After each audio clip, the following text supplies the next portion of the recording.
Балақай, бұл асфальт емес, топырақ. Соқыр емеспін, мазақ ету үшін келдің бе?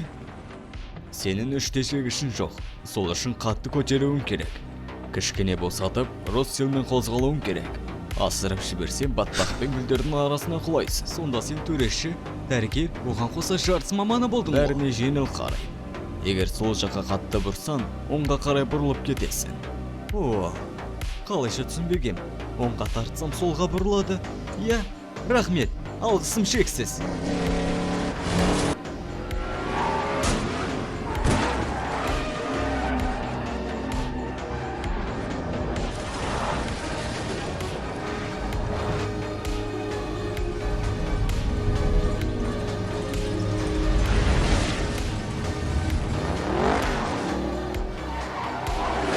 Тай халықта, умер сияқты ұшам.